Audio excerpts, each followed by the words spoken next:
¿Están todos? Excelente. Entonces, puedo repetir, estos son simplemente ejemplos de cuál fue el primer hito, por llamar de alguna manera, del feminismo, de este movimiento, que es descubrir el descubrimiento de la invisibilidad social de la mujer, que se centraba principalmente en el trabajo doméstico. Bien, y acá le leía ejemplos ridículamente trágicos, reales, ¿no? De revistas de época en la cual se le recomendaba a la mujer cómo recibir a los maridos y demás, ¿no? Su aburrido de trabajo quizás necesite mejorar, decía, tú debes hacer todo lo posible por hacerlo. Una de tus obligaciones es distraerlo. Espectacular, ¿no? Espectacular. Bien, entonces, lo que hace el feminismo es empezar a visibilizar esta cuestión, ¿no? ¿Qué representaba el trabajo doméstico, ¿no? Entonces, en primer lugar, empieza a poner luz y a decirnos a todos nosotros que es un trabajo en realidad no valorizado y oculto de la mirada pública, ¿no? Porque se ciñe en lo privado. Reproduce la división clásica de la mujer en la casa, por no decir en la cocina, en la esfera pública, en lo doméstico. En cambio el hombre, más importante, en la esfera, en la esfera pública. ¿Bien? Separar lo público correspondiente al hombre y lo privado, lo doméstico, lo no valorado para la mujer. ¿Bien? Entonces, el feminismo trae todo esto y además de explicar y visibilizar, comienza a demandar por el reconocimiento del valor de la producción doméstica, del papel de la mujer en la producción de la existencia social.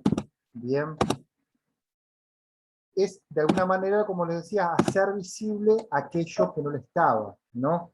Y entonces aparece desde el movimiento feminista, no desde las ciencias sociales en particular, sino de los movimientos feministas, de las militantes feministas, aparece la necesidad de comenzar a conceptualizar, a analizar lo cotidiano, ¿no? Que eran espacios que no se pensaban desde lo conceptual, ¿no? Lo cotidiano, lo antiheroico, ¿no?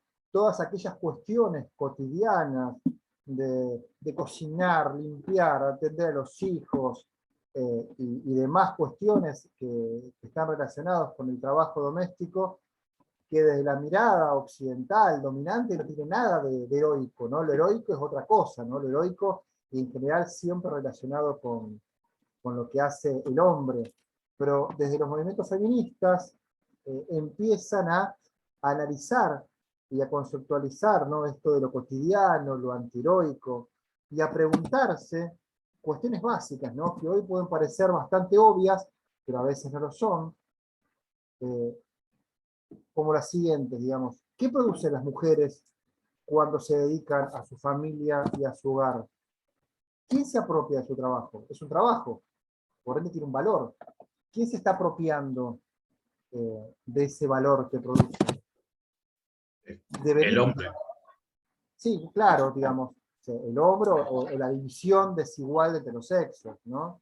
Más que un hombre en particular, digamos, Claro. lo que se le apropia es un sistema social que vamos a ver de características dominantes y patriarcales principalmente, ¿bien? Pero son preguntas que empiezan a surgir, ¿no? En una década del 60, pensemos en ese momento, preguntas que eran difíciles de hacerse, y preguntas que, como dice la autora, la academia y las ciencias sociales todavía no tomaba como propias. O sea, las toman solamente estos movimientos sociales, estas militantes, ¿bien? Y luego mucho más adelante van a ser tomadas como perspectiva de género. ¿Debería reconocerse una remuneración o una jubilación a estas mujeres? ¿O habría que transformar las relaciones de género en la domesticidad, ¿no? Que sería como una propuesta más superadora? ¿Qué quiere decir esta última pregunta?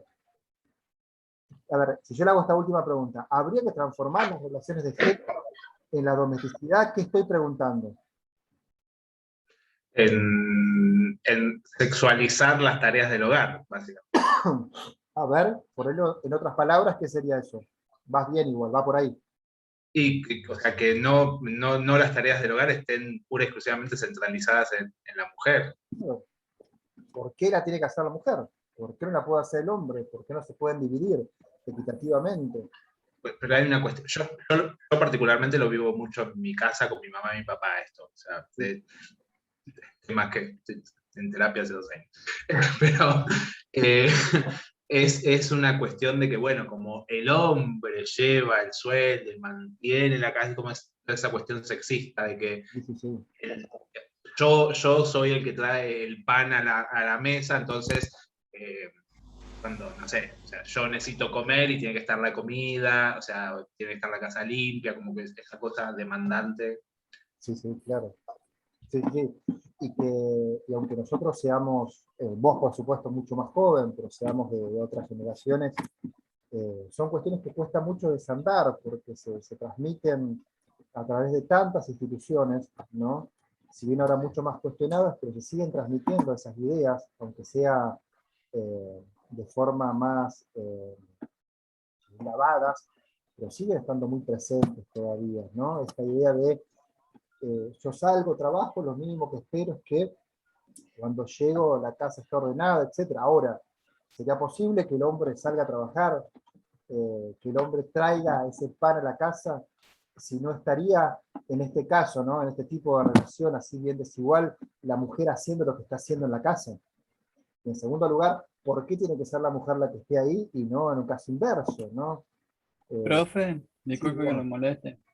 Hay en provincias también que sucede lo mismo y hay cosas que pasan también. O sea, la mujer se dedica a la casa y el hombre tiene que salir a trabajar y todo por el estilo.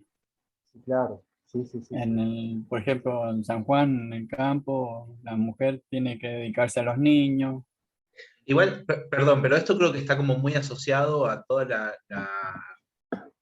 la sociología de posguerra, ¿no? O sea, esta cuestión de que como el hombre iba a la guerra, bueno, se moría, entonces la mujer era la que se encargaba de, bueno, de repoblar los países o las ciudades cuando, no sé, los mataban a todos en la guerra, ¿no? Sí, Creo que está muy asociado. es correcto ese rol. Digamos, el énfasis, yo te podría decir lo siguiente, el énfasis con respecto a ese rol sí es un síntoma de posguerra. Ahora, el rol de la mujer, cumpliendo la mujer ese rol, es anterior. Bien, Sí, sí, sí, ¿se entiende? Digamos, sí. se pone el énfasis, hasta se puede, mira que te digo, digamos, se hace un marketing masivo respecto al rol que debía ocupar la mujer, sí es un síntoma de posguerra, eh, pero ese rol se venía cumpliendo hace décadas y décadas eh, antes. Bien, entonces, lo que nosotros estamos haciendo con este autor es reconstruyendo cómo esta perspectiva de género se comienza a formar, ¿no? En esta década del 60 y cómo después se va a combinar, a entrelazar con la perspectiva de los derechos humanos, con la perspectiva de la memoria social y demás. Pero bueno, sigamos con este desarrollo.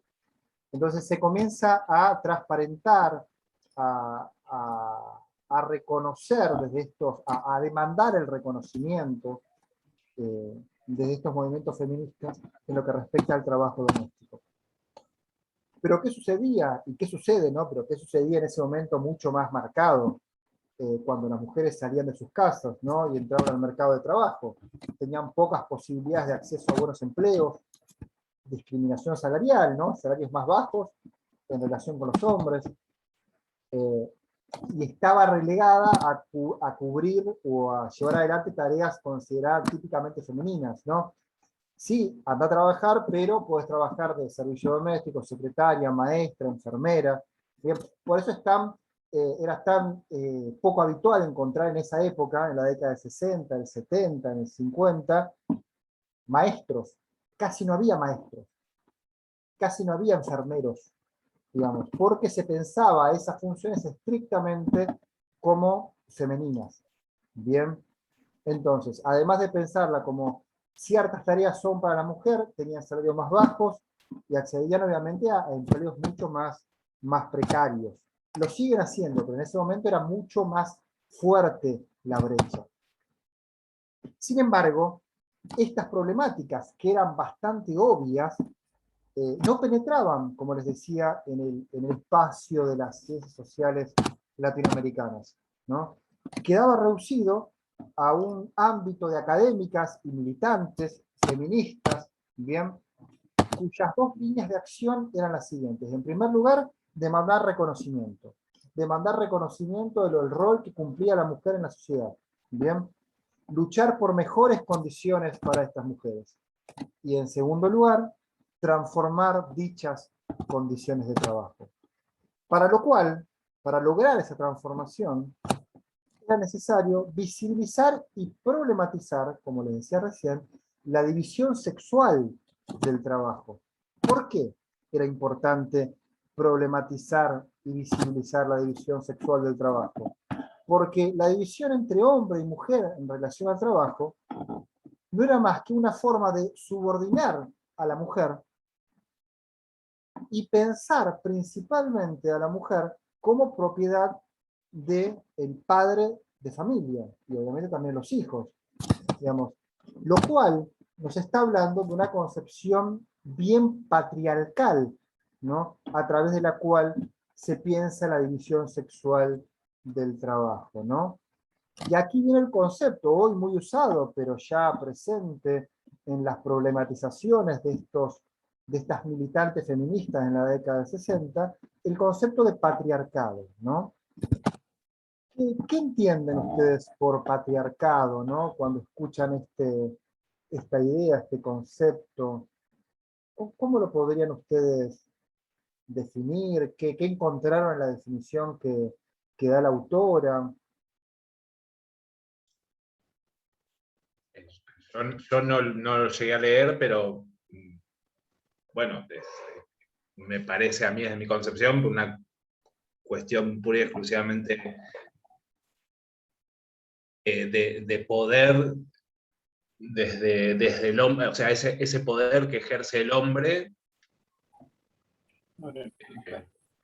claro, con respecto al resto de los sexos, no solamente las mujeres, porque hay hoy en día un abanico un poco más amplio de cuestiones de género que están excluidas de eso. Y bueno, esta cuestión de poder que ejerce el hombre, ¿no?, sobre... Muy bien. La idea de poder es clave en el concepto de patriarcado, porque lo que es muy sencillo el concepto de patriarcado, de entenderlo, pero hay que analizarlo en su justa medida. ¿Por qué? Porque el patriarcado lo que está expresando es la dominación a nivel social. El patriarcado habla que la dominación entre hombre y mujer, la relación de subordinación que se da entre los géneros, no se ciñe, no se limita al ámbito de la familia, sino que está presente en diversas relaciones sociales y muchas de esas relaciones sociales institucionalizadas. Por ende, el patriarcado tiene el concepto de patriarcado, tiene el carácter social de la relación de poder que existe entre los géneros. ¿Bien? Entonces, vamos a definirlo. Lo que acabo de decir, vamos a ponerlo en limpio. Digamos. El patriarcado, nos dice la autora, es más que la manifestación del dominio masculino sobre las mujeres en los ámbitos de las familias. Es más que eso. Representa más que eso. Es más abarcativo. ¿Por qué? Porque dicho concepto permite vincular lo que sucede dentro de las familias con las relaciones sociales donde se institucionaliza dicho dominio y se articulan relaciones de poder. Un ejemplo, un jefe con su empleado. ¿Se entiende? Sí. Cómo se expresa el patriarcado desbordando las paredes o los límites de una casa, de una familia. Bien, cómo relaciones sociales logran se logra institucionalizar dicho dominio y se articulan relaciones de poder. ¿Bien? Bueno, perdón, pero creo que no está yo al menos lo viví, no está solamente ligado al poder que ejercen sobre mujeres, o sea, porque sobre hombres también, insisto, vuelvo al tema de mi papá lo hace con su empleado, por ejemplo. O sea, yo lo veo y tiene como el mismo modus operandi con mi mamá que con su empleado. Pero sin ánimo de profundizar, si vos no querés, por supuesto, ¿cómo sería una relación, te pregunto, Sí, ¿cómo sí, sería una relación donde se expresa el dominio patriarcal entre tu padre empleador y empleado? ¿Cómo sería? Y en cuestiones quizás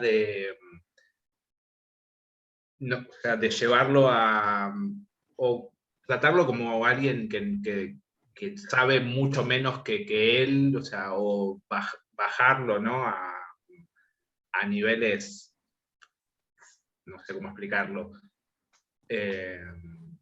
Pero sí, maltrato, o sea, o tratarlo mal, o... Y a ver, habría que ver, ¿viste? A mí digamos, obviamente son ejemplos. Profe, disculpe que lo Un- moleste. ¿No sería en este caso suponer un ejemplo, o sea, no poner a nadie en la sociedad, sino hacer como un ajedrez?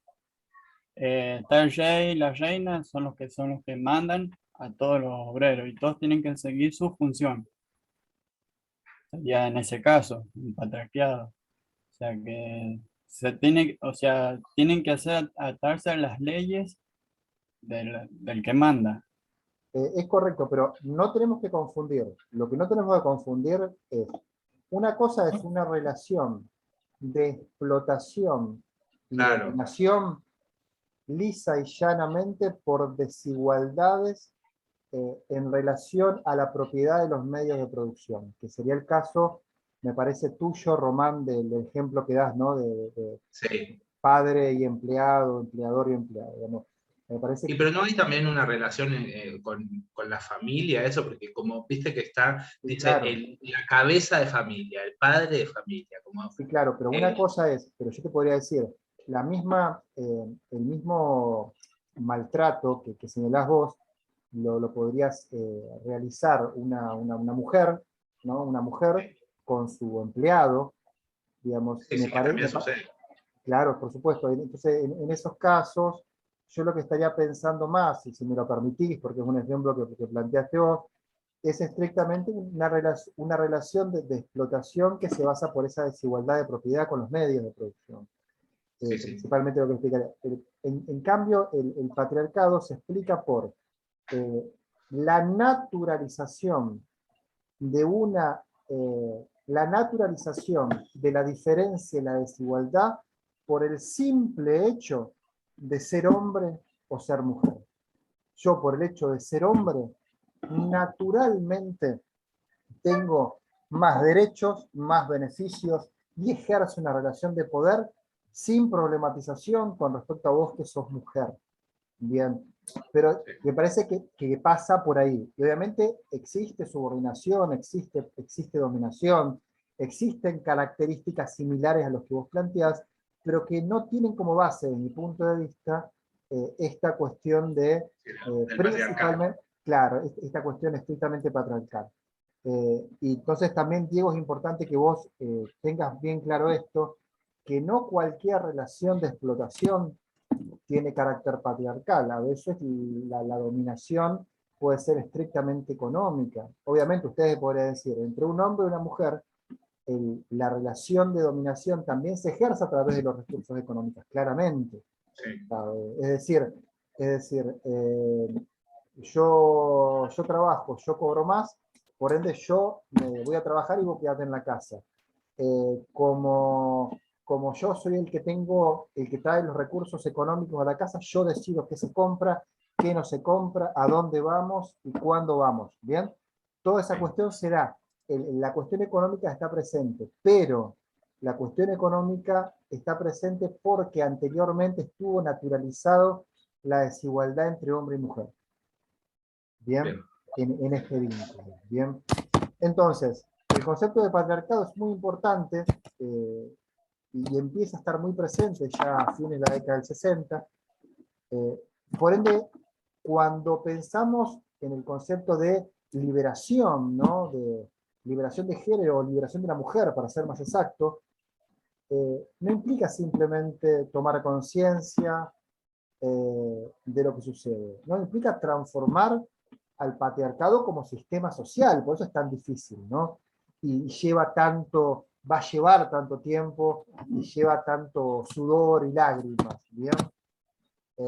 Un ejemplo de esto que da el autor es muy interesante, dice, es en este momento, ¿no? Fin de la década del 60, fin del 60, comienzo de los 70, que muchos de estas mujeres militantes, feministas, salen de sus hogares, salen del ámbito doméstico y patriarcal y comienzan a participar en organizaciones colectivas, barriales, populares, ¿no? Muy marginales. Pero lo que parecía, dice, en un primer momento, una experiencia liberadora, también era una forma de reforzar la subordinación. ¿Por qué? Porque terminaban haciendo en Lo estas mismo, pero organizaciones, para otra persona. exactamente, en estas organizaciones colectivas, lo mismo que hacían en la casa. Entonces, ¿qué dice la autora? Dice, era una extensión del trabajo doméstico al ámbito comunitario. ¿Entendés? Digamos, ¿y esto por qué sucede? Porque lo patriarcal no es solamente me separo del hombre que me está subordinando, sino que lo patriarcal es estrictamente un valor cultural, claro, valor no en el sentido de bueno, sino un valor, una idea, digamos, presente, es, digamos, un recurso cultural. La mayoría de esas mujeres, de hecho, salen a trabajar como personal doméstico. Claro, lo que pasa... Si se analiza. Sí, no sé si la mayoría de esas mujeres, pero yo puedo decir que la gran mayoría de las mujeres, que la gran mayoría del trabajo doméstico sean mujeres, habla de cómo se ha estructurado la división sexual del trabajo. Eso sería, digamos, hoy en día vos vas a realizar un trabajo doméstico o vas a trabajar en una oficina o una multinacional, sinceramente dependiendo de la clase social de pertenencia. Es la verdad. Digamos, en qué familia hayas nacido principalmente, ¿no? Y qué posibilidades hayas tenido. Ahora bien, que la gran mayoría, por no decir todas, los que llevan adelante el servicio doméstico sean mujeres, es como las sociedades occidentales y también no occidentales entienden la división sexual del trabajo. Bien, y hoy, para pensar un ejemplo más actual que le acabo de decir, siempre con mi pareja hablamos de esta cuestión, ¿no? Digamos, y decimos cómo en las sociedades actuales la mujer, una mujer no puede estar trabajando la misma cantidad de horas que el hombre, pero llega a la casa y tiene asignado, pero hasta culturalmente, más allá que uno pueda pelear contra eso y lograr ciertos cambios y hay que dirigirse hacia ese lugar, funciones asignadas, ¿no? Con respecto al cuidado de los hijos, con respecto a cierto orden en la casa o a ciertos detalles estéticos, digamos. De por sí, igualmente los chicos no recurren al padre cuando necesitan algo. Lo primero que dicen es mamá. O sea. Claro, y eso no es porque el padre es malo. No. Eso es estrictamente porque no se ha construido el hábito. Claro. Es más que obvio. Es decir, digamos, trabajan la misma cantidad de horas que el hombre afuera, pero después trabajan mucho más horas dentro de la casa. Digamos. Eso es así. Entonces, hay que analizarlo, hay que verlo, pero ya en la década del 60 decía, no alcanza con eso, hay que transformar. Porque no es solamente una cuestión de ideas, es un sistema social. Bien. Entonces, ya nos acercamos a la década del 70, donde Latinoamérica obviamente estuvo atravesado por fuertes dictaduras cívico-militares, Brasil, Uruguay, Chile, Argentina, Paraguay mucho antes, desde el 54, y la represión lleva a un grupo de mujeres a salir de lo doméstico. Y se pone al frente este grupo de mujeres de los movimientos de los derechos humanos, ¿no? Pensemos en el caso de Argentina, que es el caso más icónico de América Latina, ¿no? Entonces, esto, bueno, está un poco loco esto, pero ya se va a ordenar. Estamos hablando de las madres y abuelas y familiares de víctimas de la última dictadura cívico-militar. Pero ¿qué sucede? Dice la autora. ¿Qué es lo que movilizaba o motivaba a estas mujeres? Era la lógica del afecto, ¿no? La lógica del afecto. Son madres, son abuelas, son víctimas de una dictadura que desaparecía a sus hijos y a sus hijas. Es decir, inicialmente se organizaban, ¿no?, para demandar o pedir por la aparición de sus hijos y sus hijas, pero poniendo en primer lugar la idea de la familia. ¿Bien? Estas mujeres lo que expresaban era el rol femenino de cuidar a sus familias, madres y abuelas que piden, ¿no?, por la aparición de sus hijos, pero poniendo como la primera imagen de ese pedido la institución familiar. Por ende, lo que moviliza a estas mujeres es la lógica del afecto. ¿Bien? Ahora bien, posteriormente, obviamente, estas mujeres organizadas, además de pedir por sus hijos e hijas, van a sumar a sus demandas públicas por una democracia, ¿no?, por un sistema que nos pueda alejar de este sistema dictatorial. En síntesis, podríamos decir, estas mujeres que en plena dictadura demandan y toman el espacio público, ¿no?, para demandar por sus hijos,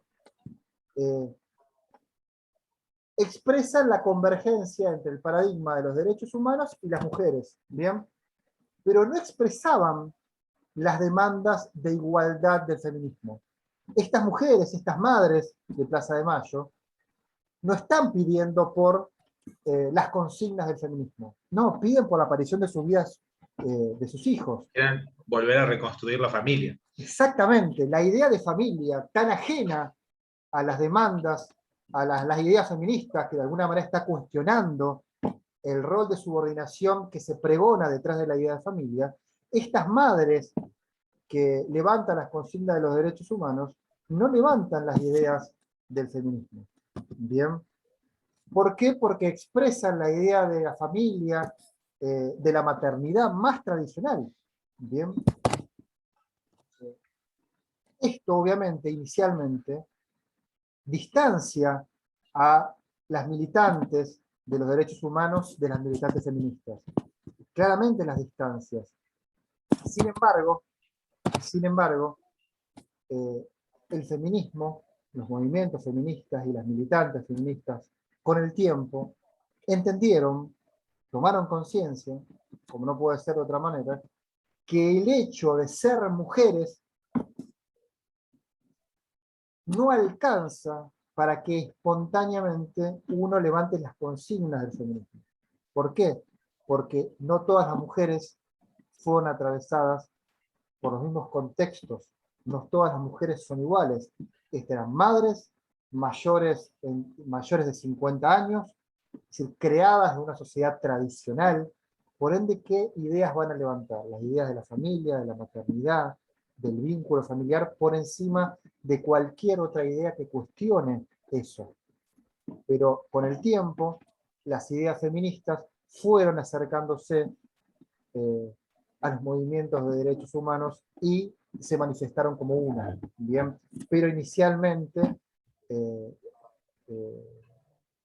expresaron o mostraron una distancia muy importante por su origen constitutivo. Entonces, luego de pasar el periodo de dictadura, nos acercamos a la década del 80, donde sí, en esta década, lo que existe es un análisis y un reclamo conjunto, tanto de académicos, intelectuales, movimientos sociales, respecto a la necesidad de salir de los regímenes dictatoriales, ¿no? Y dirigirse hacia una transición democrática, ¿no? Una vez que se consigue, se logra, producto de elecciones libres, salir de la dictadura, de las dictaduras cívico-militares, la preocupación de estos académicos, intelectuales y movimientos sociales era en relación a la consolidación de dicho sistema. Entonces, las ciencias sociales y principalmente el espacio de los politólogos centrarán sus análisis en cómo lograr, a través de un régimen democrático, la defensa de los derechos humanos, la ampliación de la participación social y cómo a partir de un régimen democrático se construye ciudadanía. Ahora bien, ¿qué es lo que quedaba fuera de dicho análisis? ¿Qué es lo que deja afuera las ciencias sociales de dicho análisis? En principal lo que está dejando afuera son las formas de protesta que ya se estaban dando décadas anteriores y que empiezan a cuestionar los canales institucionales formales y más tradicionales. Bien, obviamente una de esas formas de protestas era el feminismo, pero también existían otras, por supuesto, relacionados a protestas más urbanas o étnicas. Bien, entonces lo que no estaba viendo todavía en la década del 80 era la emergencia de estos movimientos sociales que protestaban, que demandaban, y que sus demandas eran demandas más localizadas, ¿no? Sus metas eran metas más cumplibles, pero que todavía no eran abordadas por estas ciencias más generales. Con la consolidación de la democracia, obviamente, algunos movimientos sociales gradualmente logran ser reconocidos y sus demandas, algunas, logran ser satisfechas. En síntesis, podríamos decir que las ciencias sociales latinoamericanas inicialmente consideraban las expresiones colectivas no institucionalizadas, es decir, todas aquellas expresiones por fuera de los partidos políticos, como protestas embrionarias o prepolíticas que debían ser encausadas por el sistema formal. Es decir, no la pensaban en sí mismas como expresiones colectivas o sociales que querían decir algo, sino que la pensaban como pequeñas manifestaciones que por sí mismas no decían mucho y que debían encauzarse en el sistema tradicional de partidos políticos.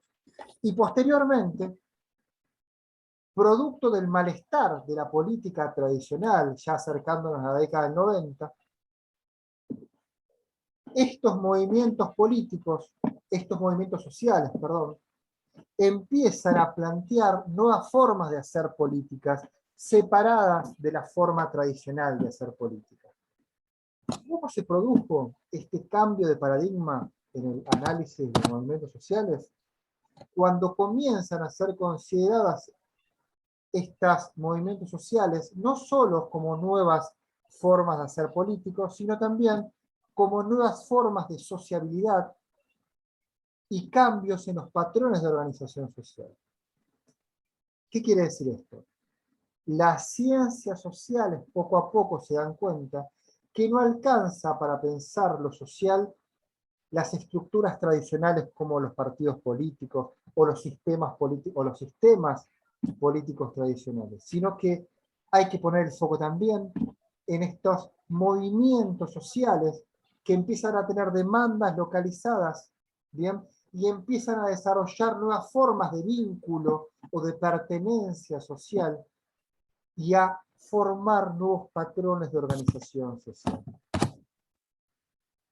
Como dice la autora, estos movimientos sociales comienzan a expresar procesos microsociales de reconocimiento de identidades, ¿no? Como una pertenencia grupal compartida y diferenciadora. Estos procesos sociales no solo debían ser observados de los grandes acontecimientos, sino que estos movimientos sociales, como el feminista, empiezan a analizar las problemáticas que están presentes en la vida cotidiana y que las ciencias sociales en general no les daban mucha importancia. Es decir, estos movimientos parten sus análisis de lo específico, lo concreto, lo cotidiano, para luego cuestionar a partir de esto cotidiano, de esto específico, de este análisis de lo que pasa todos los días, empiezan a cuestionar los principios rectores y organizadores de la sociedad. ¿Bien? ¿Cómo interviene? ¿Cómo aporta? ¿Qué aporta el feminismo en este cambio de paradigma? Aporta o interviene de dos maneras, podemos decir. En primer lugar, interviene en tanto movimiento social, ¿no? Cuestionando la separación rigurosa entre lo privado y lo público, ¿no? Y al cuestionar esta separación rigurosa entre lo privado y lo público, lo que produce es un quiebre en las concepciones que se tenía respecto a lo social y respecto a lo político. A ver, ¿qué quiere decir esto? En primer lugar, empieza desde el feminismo, por supuesto, a pensar lo político como aquello que acontece no solamente en el sistema político, es decir, no solamente como aquello que acontece en un partido, que acontece en el Senado, que acontece en la Cámara de Diputados, no, pensar a lo político como aquello también que está fuera del sistema político. Es decir, lo político, la política, también se expresa dentro de una casa, se empieza dentro de un trabajo, ¿bien? Porque la política desborda el sistema político. Y en segundo lugar, lo que trae consigo el feminismo es pensar a lo social como un campo que tiene claras implicancias políticas, ya que está determinado y sobredeterminado, podemos decir, por las decisiones de poder.